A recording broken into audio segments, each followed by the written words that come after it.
네, 오늘의 본문 말씀은 세 곳입니다. 신약 두 곳과 구약 한 곳입니다. 먼저 신약 에베소서 4장 11절에서 12절 말씀입니다. 신약 313쪽에 있습니다. 제가 봉독해 올리겠습니다.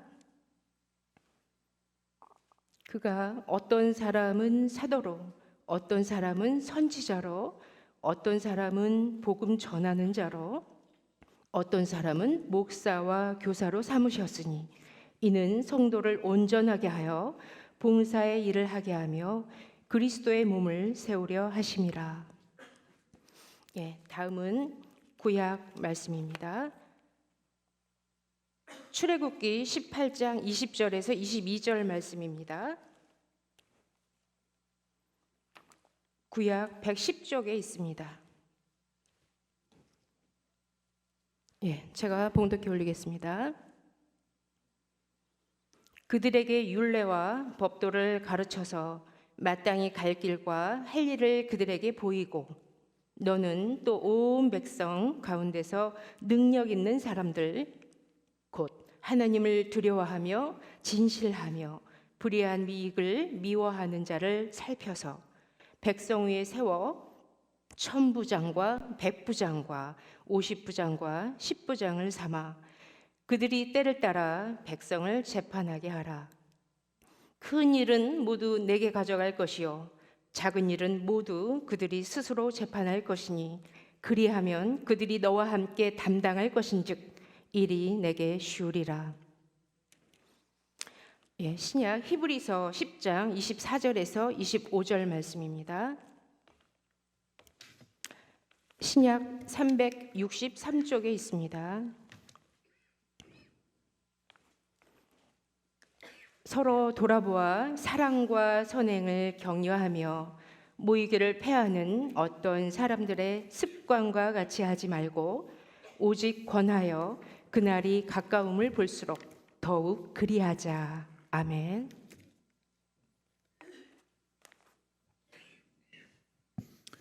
올해 구역 조직을 또 다시 한번 점검하고 구역 모임을 왕성하게 또 해주실 것을 보고 감사한 마음 가집니다.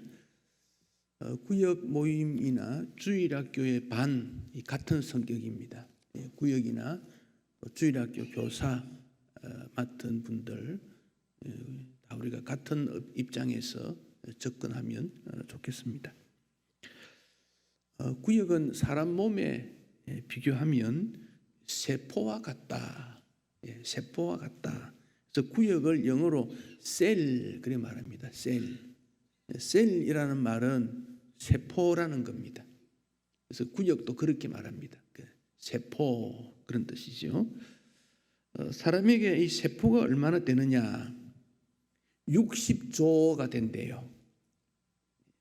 여러분들이 각자가 60조의 세포가 있다는 거예요. 이게 도대체 얼마나 되는지 이렇게 계산이 잘 안 되는데 엄청나게 많다. 그건 사실이지요. 뭐 1억, 2억 정도가 아니고 60조가 된다는 거예요. 그런데 세포라는 것이 모이면 조직이 되고 조직이 모이면 장기가 되고 장기가 모여서 몸이 된다 그래요. 사람 한 사람이 모여서 가정을 이루고 가정이 모여서 구역을 이루고 구역을 이루면 교회가 이루고 이렇게 해서 교회가 형성이 됩니다. 어떤 교회도 시작할 때는 이 구역 정도의 모임에서부터 시작이 되어서 교회가 되는 거예요. 우리 성원교회 있지요? 마포에 성원교회 구역이 강남 쪽으로 조직이 된 거예요. 그래서 그 강남 쪽에 있는 구역이 활성화해가지고 이런 게 지금 영동교회입니다. 그러니까 교회로부터 구역이 되고 구역에서부터 교회로 만든 거예요. 그러니까 이 구역이라는 것은 굉장한 역동성이 있는 거예요. 우리 구역, 여러분 한 구역이 하나의 교회를 형성할 수 있다. 교회를 형성할 수 있다. 그러니까 우리가 볼 때는 작잖아요. 뭐 이게 뭐 되겠나 싶은데 그렇지 않다는 거예요. 구역의 역동성이라는 것은 굉장한 힘을 가지는 거예요. 서문교회가 서대문에 있을 때 그 대학부 학생들이 한 100명 정도 모였을 때일 거예요. 그때 그 대학부 학생들이 여름에 학위 봉사를 나가는 거지요. 그래서 양평 쪽으로 갔어요. 그 양평에 지금 대흥, 석장, 딱 기억을 못. 그 4개 교회가 있는데 그때 서문교회 대학부에서 학위 봉사를 간 4군데 지역을 나가서 세운 교회들이 그 교회예요. 지금도 그 교회가 있어요. 그러니까 교회라는 시작이 아주 신비로워요. 저게 될까 싶은데 하나님께서 역사하시니까 교회가 되는 거예요. 아무리 큰 그런 교회도 작은 데서부터 시작이 되는 거지요. 그러니까 세포가 모여서 정식이 되는 거예요. 그 세포가 모이면 아주 건강한 세포는 분열을 해요. 하나가 둘이 되고 둘이 넷이 되고, 또는 세포가 커져요. 수명이 닿으면 사라집니다. 또 새로운 세포가 자라게 됩니다. 그런데 어떤 세포는 약한 세포가 있어요. 병균이 침입하면 이기지를 못해요. 변형이 돼요. 변질이 돼요. 돌연 변이가 생겨요. 이것이 빠르게 정식되면 종양이 돼요. 그럼 이것이 암으로 되는 거지요. 그래서 여러분이 소속되어 있는 구역이 분열이 되고 이건 많아지는 거죠. 많아지고 세포가 커지는 거, 저는 아마 40 중반쯤부터 세포가 커진 것 같아. 배가 쑥 나온 거 보면, 이 배가 나오면 그래 돼요. 그러니까 이 세포라는 것이 굉장히 중요하니까 성도 한 사람 한 사람이 굉장히 중요한 거예요. 한 사람. 산에 가면 나무가 있습니다. 큰 나무 있습니다. 어떤 보니까 은행나무가 1000년 된 게 있대요. 1000년. 그 도대체 나이가 얼마나 되는지 계산이 안 돼요. 크고 그 나무가 마을 입구에 있으면 동네 사람들이 그 나무 때문에 먹고 사는 거예요. 높이도 아주 높고 크고. 근데 그 옆에 가느다란 나무가 하나 있어요. 그 옆에. 우리가 당장 볼 때에는 1000년 된 큰 은행나무가 좋아 보이는데 앞으로 그 나무가 얼마나 될지 잘 몰라요. 옆에 가느다란 나무가 우리 눈으로 볼 때는 저거 자랄 수 있을까? 비바람 불면 꺾어지지 않을까? 그런데 나중에 가느다란 나무가 큰 나무가 되는 거예요. 교회 안에서 아이고 저 사람 저 인간 되겠나 싶은데 그 인간 된다 그 말이 된다. 구역이라는 게 그런 성격이 있어요. 아이고 저 약한데 뭘 할까? 그런데 하나님께서 은혜를 베풀어 주시고 또 성도의 깨달음이 있으면요, 헌신하게 되면 놀라운 정식이 일어납니다. 그래서 구역은 굉장히 중요합니다. 그래서 구역을 작은 교회다 그리 말합니다. 작은 교회. 구역 안에서 이루어지는 역동성이 중요합니다. 구역원들끼리 이루어지는 일들이 중요합니다. 그래서 구역은 9명 정도면 아주 적당해요. 9명에서 12명. 너무 많으면 서로 이렇게 작동이 달라져요. 그래서 9명 내지 12명. 그래서 여러분 구역이 숫자가 많다 싶으면 나누세요. 적당하게 둘로 딱 나누어서 A, B 딱 나누세요. 구역 숫자가 많다고 좋고 적다가 좋고가 결코 아닙니다.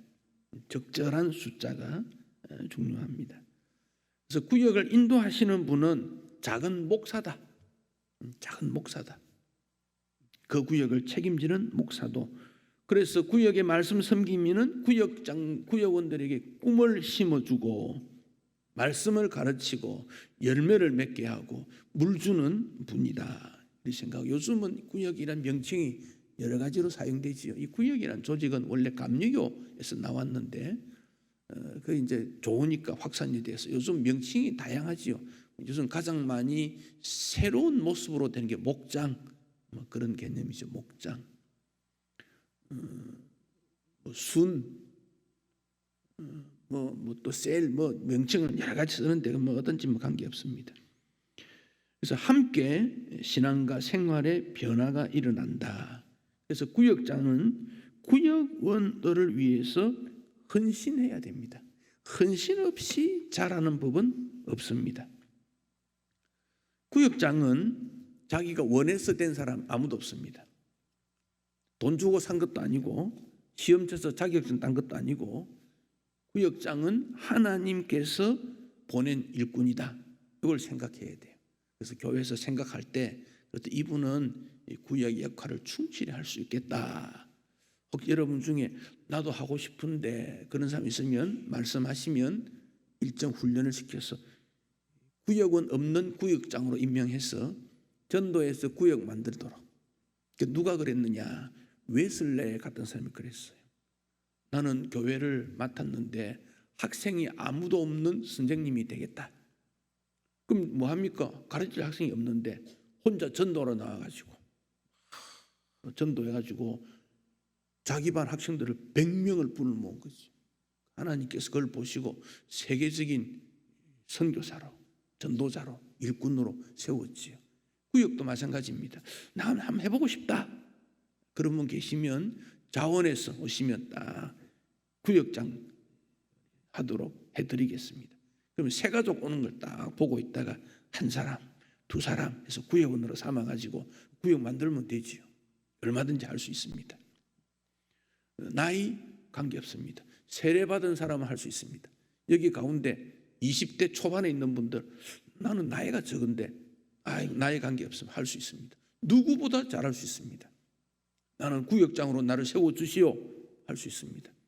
저 21살 때 구역장 했어요. 할 수 있습니다. 구역원은 80된 할머니 한 분 할 수 있습니다. 그 두 분이 하면 재밌어요. 찬송 부르는데 그분하고 달라요. 가사는 다른데 곡은 똑같아요. 나는 내대로 부르고 그분대로 부르고 다 은혜가 되는 거예요. 참 그런데 그게 추억거리가 됩니다. 좋습니다.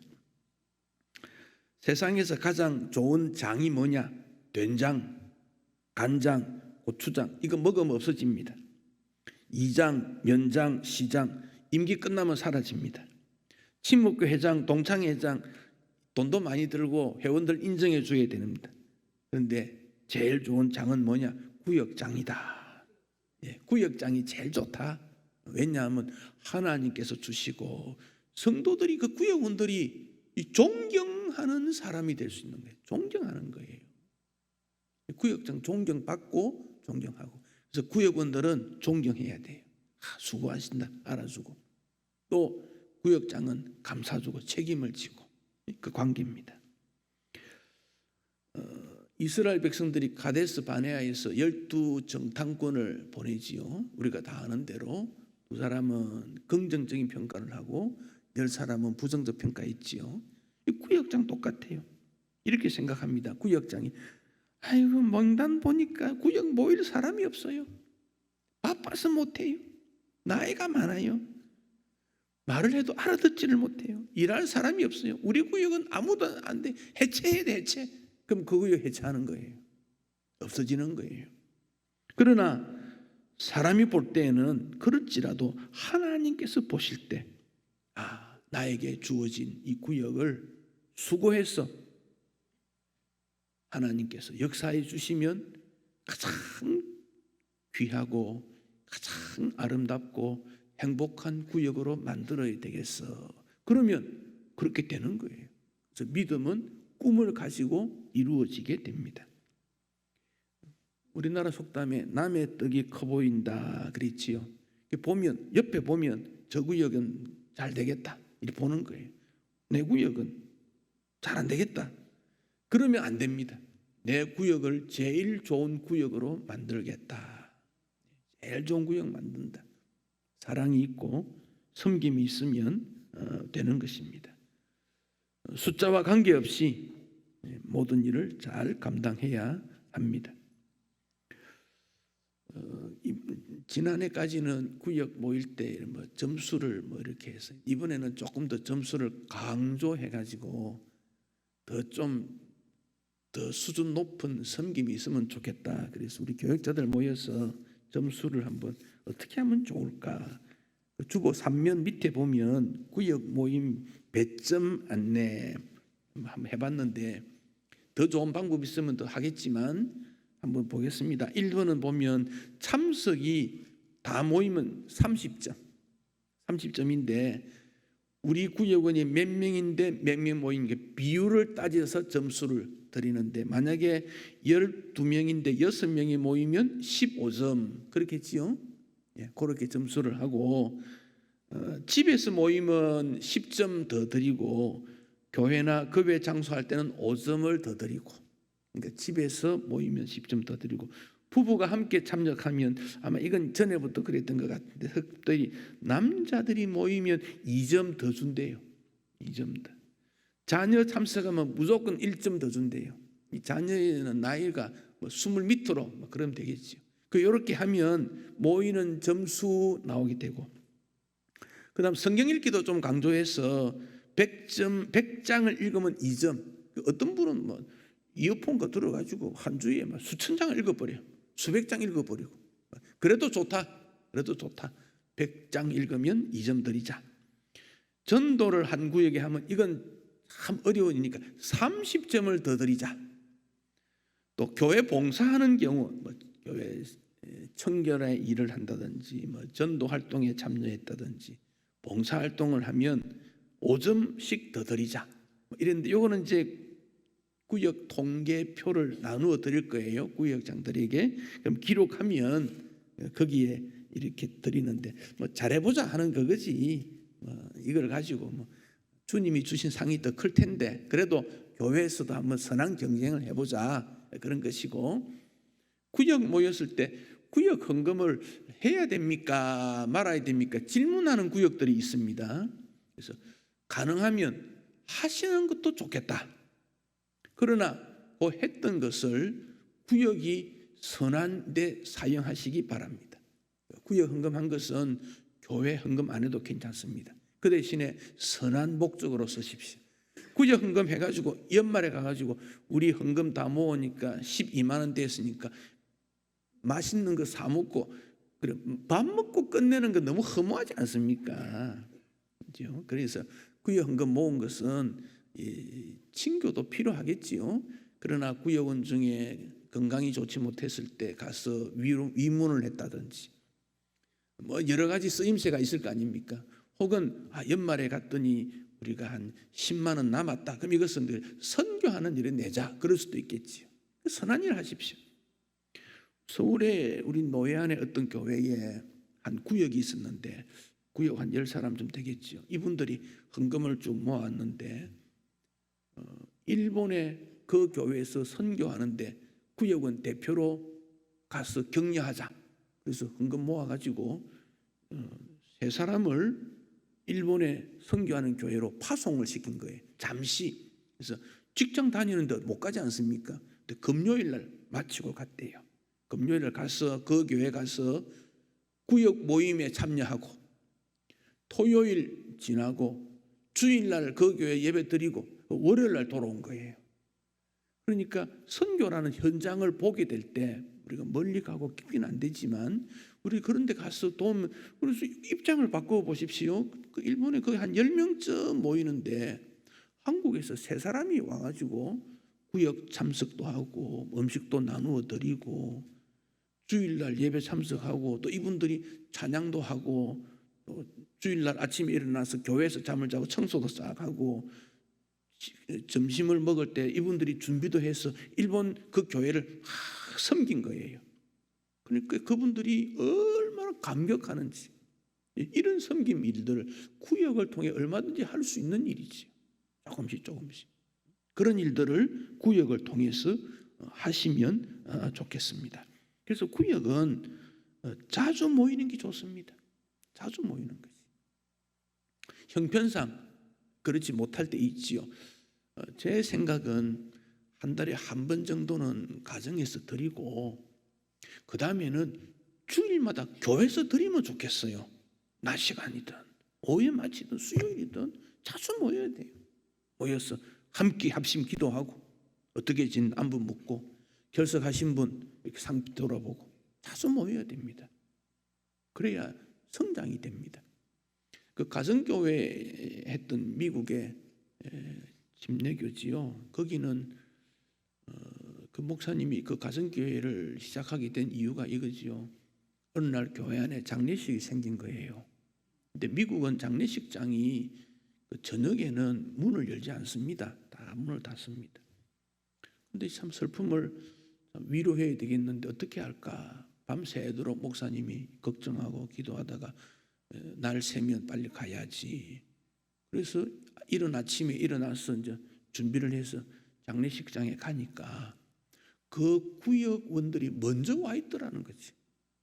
먼저 와서 문도 열기 전에 다 대기하고 있는 걸 보고 충격을 받고, 성도의 사랑은 이렇게 실현되는구나. 그래서 가정교회라는 말을 끄집어낸 거예요. 그런데 이런 위로를 하게 될 때 어떻게 합니까? 주로 어른들만 갑니다. 젊은이들은 안 갑니다. 가정에는 어린이도 있고 어른도 있지요. 장례식장에 가면 어린이는 하나도 없고 노인들만 있고, 그게 아니라 젊은 사람도 어린 사람도 현장에 가서 어떻게 하면 우리가, 여러분 장례식장에 어린 아이들이 한 중학생쯤 되는 아이들이 그래도 예의를 갖추어서 그 모임에 다 슬픈 표정으로 짓고 서 있는 거 보면요, 어떻게 보면 좀 우습기도 하고, 그러나 저 아이가 얼마나 마음에 진지하게 자기의 마음을, 슬픔을 이 가정을 위해서 표시했을까? 그런 게 더 큰 위로가 되지 않겠습니까? 이게 구역의 성격이지요. 그래서 자녀들도 참석시켜야 돼요. 가족이 모두 모이기가 어렵지요. 그렇지만 거기서 사랑을 받고 거기서 믿음을 본받고 그렇게 하면서 믿음이 전수되는 것입니다. 그래서 구역 예배는 예배라고 하지만 예배나 기도보다 더 중요한 것이 삶을 나누는 겁니다. 생활을 나누는 겁니다. 그래서 예배를 잘 인도 못해도 괜찮아요. 기도 잘 못해도 괜찮아요. 내가 믿고 있는 믿음을 표현하고 상대방의 신앙생활을 들어주고 그러면서 믿음의 선한 교류가 일어나게 되는 겁니다. 구약시대 출애굽기 29장에 보면 하나님 앞에 예배를, 제사를 드리죠. 할 때 상번제라는 게, 상번제, 아침 저녁으로 드리는 거지요. 아침에도 어린 양 하나를, 저녁에도 어린 양 하나를. 왜 그렇게 하느냐? 아침에 드리는 양은 전날 밤에 지은 죄를 하나님 앞에 회개하는 것이고, 저녁에 드리는 제사는 낮에 지은 죄를 용서받는다는 정신이 들어있어요. 우리가 밤에 잠잘 때도 생각에 범죄할 수가 있거든요. 낮에 마찬가지로 그런 것들을 용서받듯이 하나님 앞에서는 자주 모이는 것이 좋고 성도들이 모이는 곳이 거룩한 곳이 됩니다. 성도들이 모이는 곳.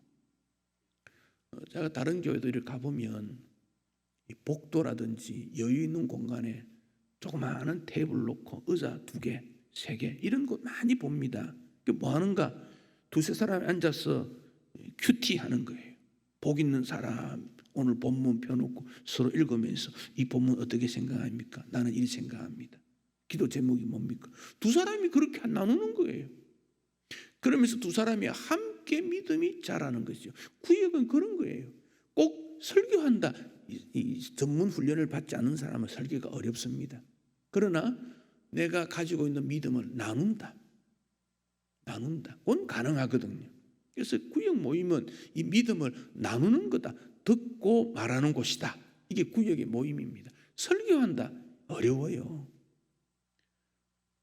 하나님은 사랑이시다 라고 했을 때 정말 나는 하나님의 사랑이라는 것을 깨달았는가? 말하는 거지.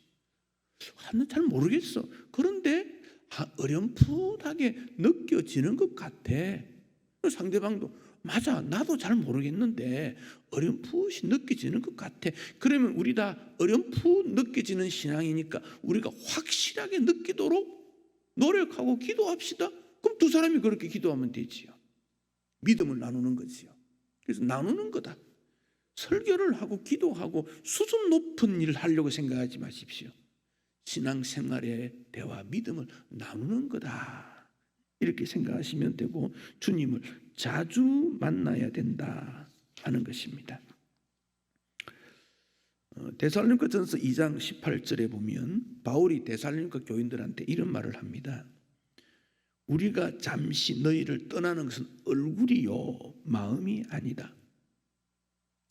그러면서 사탄이 우리를 막았는데, 그러나 내가 볼 때, 바울이 볼 때 소망, 기쁨, 자랑의 면류관은 너희들이다. 바울은 데살로니가 교인들을 소망이 있고 기쁨이 있고 자랑의 면류관이 바로 너희들이다. 목사에게 있어서 성도는 소망이요 기쁨이요 자랑의 면류관이다. 구역장들에게서 구역원은 소망이요 기쁨이요 자랑의 면류관이다. 내 열매다, 내 기쁨이다, 그런 말이에요. 거기 아픔이 있으면 이건 내 아픔이다. 힘든 일이 있으면 내 힘듦이다. 좋은 일이 있으면 나의 좋음이다. 이런 관계를 맺어가는 것이 구역장과 구역원. 그래서 이런 섬기는 것을 헌신이다, 그렇게 말합니다. 혹시 아픈 데는 없는가? 배고프지는 않는가? 궁핍하지는 않는가? 제가 어느 큰 교회를 한번 방문했습니다. 예배를 마치고 출입구를 나갔더니 어떤 사람들이 막 밖에 서가지고 막 이 사람 만나 저 사람 만나고 야단이 났어요. 그래서 뭘 하는 건가를 보니까 자기 구역 식구 찾는다고, 왔는지 안 왔는지. 교회가 크니까 예배 자리가 흩어져 있으니까 잘 모르지 않습니까? 그러니까 밖에서 예배 마치면 그분들이 먼저 나가 서 있다가 예배 마치고 나온 성도들에게 왔느냐고, 어떤 일이 없느냐고, 그 순간에 1분, 2분, 3분 그 대화하고, 그러니까 확짝지근을 막 그래요. 우리가 구역장님들께서는 주일날 성도들이 왔을 때 내 구역원들이 왔는지 안 왔는지, 무슨 일이 없는지 살펴봐야지. 아침에 아버지가 일어나서 자녀들 방문을 열고 이렇게 쳐다봅니다. 아버지 할 일은 할 게 하나도 없지만은 쳐다보는 거 일입니다. 이래 보면 아이가 잠을 자고 있구나, 얼굴이 좀 열이 있는 것 같은데 만져보기도 하고, 자세가 뒤틀어졌으면 잠자기 벽에도 바로 해주고, 뭐 간단한 거지요. 구역장이 구역원들 할 수 있는 건 아주 간단한 거예요. 바른 신앙생활 하고 있나 없나, 기도의 제목은 뭘까, 그런 것이지요. 모세가 말이 어눌했다 그러지요. 말을 잘 못했다 그래요. 그렇지만 백성들을 지도할 때 힘드니까 야이로가 아니죠. 모세의 장인 이도로가 그러지 말고 조직해라. 그래서 1000부장, 100부장, 50부장, 10부장 제도를 만들었지요. 10명을 잘 섬기는 그가 100명도 잘 섬기고 1000명도 잘 섬깁니다. 작은 일에 충성하는 것 중요합니다. 거기 보면 어떤 사람이냐, 하나님을 두려워하며 진실하며 불의한 이익을 미워하는 자를 세워야 된다. 그 진실하고 자기 이익을 위한 사람은 안 된다. 구역원의 이익을 도와줘. 그가 누군가 하나님 앞에 직분을 두려워하는 자, 그런 사람을 세워라. 제가 어떤 교회 한번 가봤더니 친절하고 예배 시간 아침 저녁 수요일 안 빠지고 너무너무 잘하는 분이 있어요. 직분도 가지고 있어요.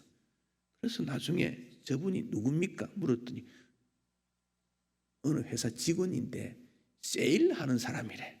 그러니까 이분은 성도를 그렇게 보는 거예요. 친절해서 나를 통해서 어떤 일이 이루어지기를. 그건 정확한 섬김은 전 아니라고 여겨져요. 내가 하는 직업을 통해서 이익을 얻기 위해 섬긴다. 기왕이면 유익되는 일을 도와줄 수도 있지요, 당연히. 그런데 거꾸로 내 이익을 위해서 섬기는 일을 한다면 잘못된 것이고, 섬기다 보니 우리가 다 모아서 그분을 도와주자, 이것은 바람직하지요. 그런 모습이지요. 그래서 구역의 책임자는 구역원들에게 신뢰를 받아야 되고, 구역원들은 구역장에게 존귀함을 받아. 이건 무슨 말입니까? 허물은 덮어주고 잘못이나 실수나 약점은 보완하고, 그래서 아름다운 사랑의 공동체를 만들어 가는 거지요. 왜 하나님 저런 약한 사람, 못난 사람, 상처가 있는 사람을 내 곁에 둡니까? 그것은 사랑을 베풀라고 둔 거지요. 하나님의 사랑을 실천하라고 둔 거지요. 그렇지 않으면 우리가 어디 가서 하나님의 사랑을 실천해 보겠습니까? 하나님 사랑의 실천의 기회를 준 것입니다.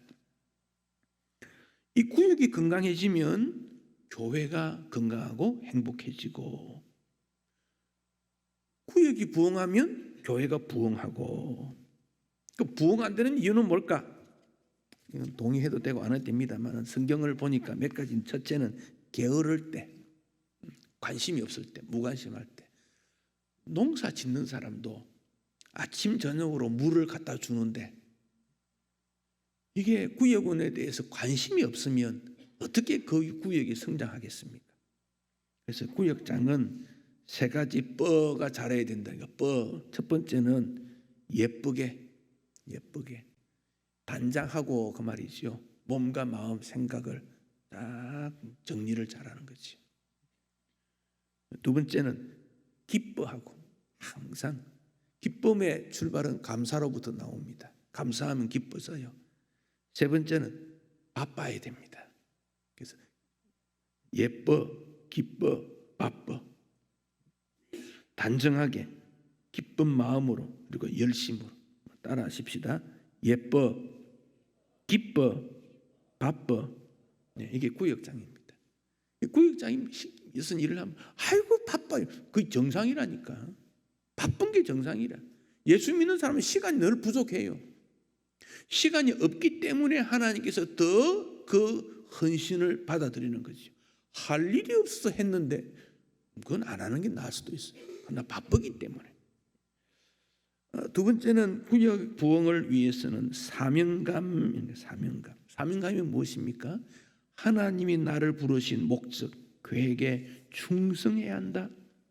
에베소 4장에 뭐라고 했습니까? 성도를 온전케 하며 봉사의 일을 하게 하며 그리스도의 몸을 세우는 것이다. 성도를 온전하게, 흔들리지 않고 균형 있게 잘 자라게 해서 뭐합니까? 봉사 일을 하도록. 그래서 그리스도의 몸 교회를 세우는 거다. 그것이 섬기는 일의 목적입니다. 그러니까 주님의 일을 하는 게 즐거워야 돼요. 왜 구역이 잘 안 될까? 책임감이라는 말을 다른 말로 표현하면 사명, 직분, 의무, 임무, 책무, 짐, 십자가, 뭐 이런 말로 다 할 수 있습니다. 지금 우리가 제일 경계해야 될 것은 비진리 운동을 막을 수 있어야 됩니다. 여러분, 신천지라는 그 기독 이단이 생겼지요. 이 신천지 이만희가 지금 나이가 90인가 그래요. 근데 건강해요. 근데 신천지가 14만 4천 명이면 뭐 그런 말 했잖아요. 지금 30만 육박했습니다. 근데 신천지가 지금 불과 한 활동가 한 20년 정도 되거든요. 20년. 우리 교단이 교인 수고 합치면 얼마냐 하면 작년 통계가 43만 얼마 나왔어요.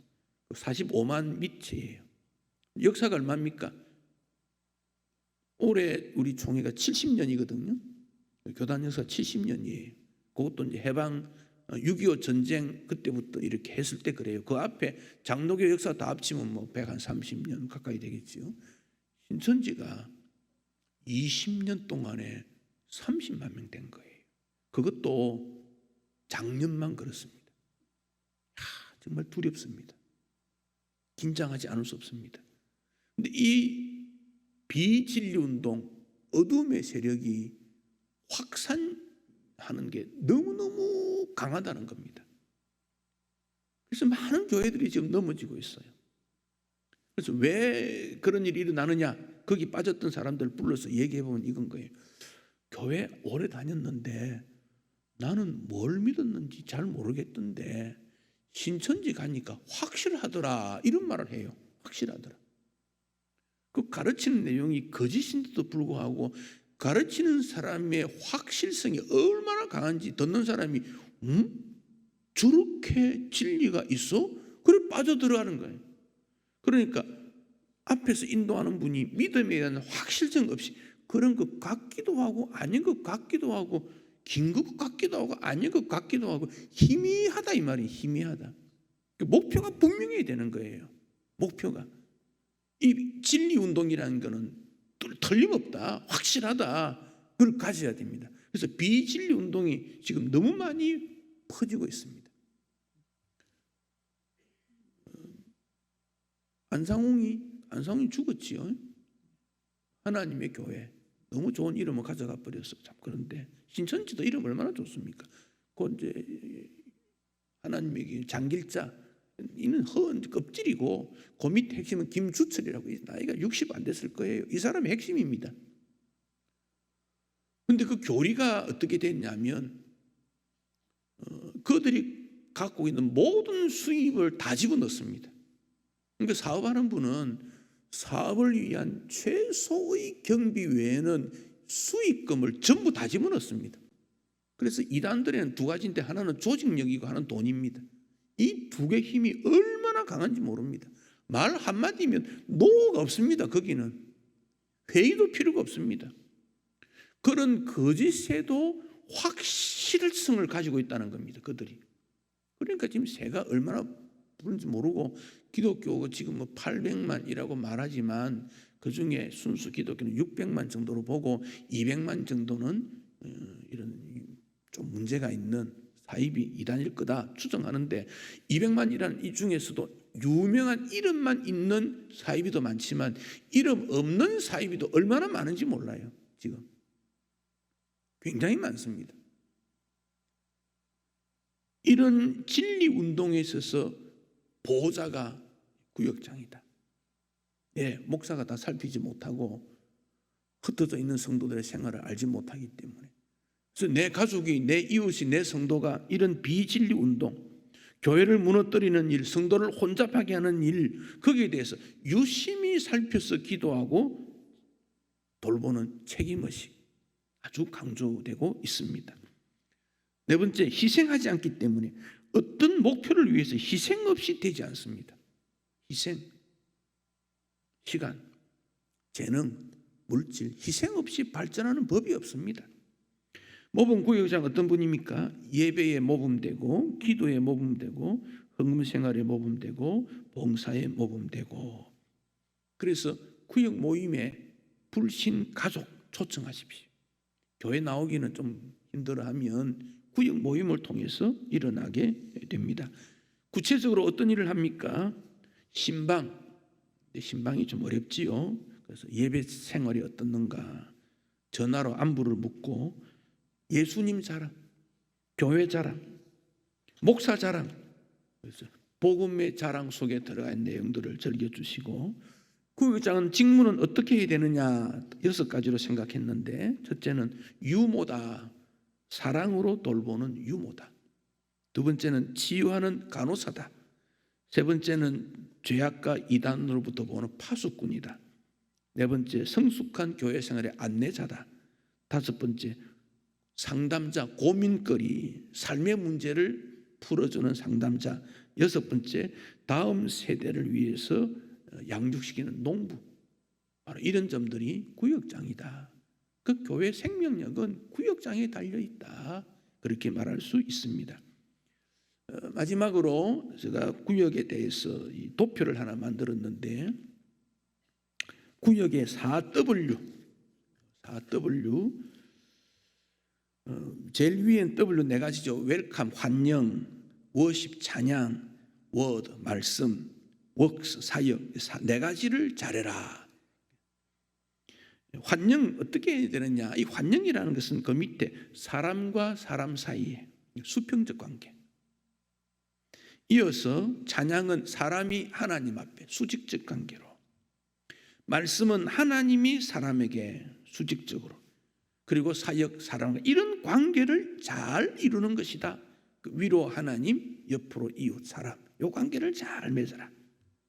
그럼 방향, 어떤 방향으로 나갈 거냐? 환영, 세상에서부터 교회로 들어오는, 구역으로 들어오는 구심적 역할을 하고, 이 구역에서 믿음의 에너지를 모아서 하나님 앞에 올려드리는 상승하는 힘을 가지고 다시 하나님께서 구역을 향하여 은혜를 베풀어 주시는 하강하는 힘을 가지고 구역이 힘을 얻어서 세상으로 나아가서 세상을 변화시키는 원심령적인 능력을 가지는 거다.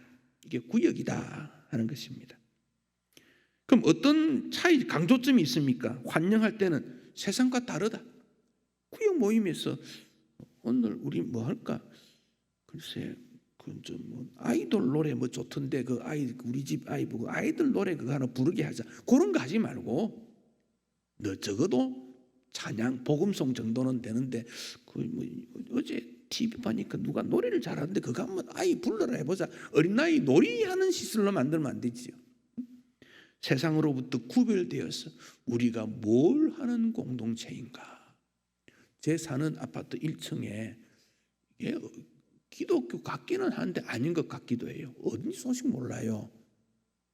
교회도 안 가는 것 같아요. 그런데 일주일에 한 번씩 모여서 뭐 찬송을 하는데 제가 들어볼 때 한 번도 듣지 못한 찬송이에요. 제가 볼 때 기독교 냄새는 나는데 아닌 것 같아. 그런데 열정이 대단하거든요. 구심력이 있어요. 그 가족은 흩어지지 않아요. 다 그런 게 있어요. 세상으로부터 구별되어서 구역이 하나 되어 하나님을 찬양하고 삶의 변화를 일으키고 열매를 맺어서 우리 구역은 두 개로 나누어서 또 확산되어 갔다. 이런 구역의 폭발적인 역사임을 가지는 것이고, 그래서 구역은 뭘 해야 되느냐? 환영, 대화가 많아야 된다는 것이죠. 그 대화법을 연구해야 됩니다. 그 구역 모임 때 얘기 많이 하세요. 얘기 많이 하세요. 그 끝나면 기도와 찬양. 그래서 대화는 한 20분 하면 기도와 찬양은 10분. 그다음 말씀 10분. 그 다음에는 나아가서 어떻게 할 것인가. 그래서 60분을 잡은 60분 길어요. 구역 모임은. 그러나 대화가 앞에 많아지는 게 좋아요. 쓸데없는 얘기도 괜찮아요. 이야기 많이 하세요. 그리고 이제 어느 정도 이야기 되면 찬양합시다. 그래서 찬양 담당자를 한 사람 정해가지고 그분이 두 곡, 세 곡 찬송하면서 기도하고 이어서 말씀 읽고 이 말씀은 무슨 뜻일까? 쉽게 말씀을 어렵게 할 필요가 없습니다. 그리고는 이 모임을 통해 세상의 빛과 소금이 되자. 다음 주까지 힘을 냅시다. 격려하고. 그래서 어려운 문제가 있으면 메모를 했다가 주중에 확인하고. 여러분 이렇게 하면 하나님께서 구역을 축복해 주십니다. 반드시 축복해 주십니다. 그래서 오늘 제가 여러분에게 드리고 싶은 것은 꿈을 가지는 구역이 되십시오. 목표를 설정하십시오. 오늘 하시면 돼요. 오늘 하시고 잘해봅시다. 그렇게 하면 우리 신촌 강서교회가 큰 기쁨과 열매가 맺혀진다 확신합니다.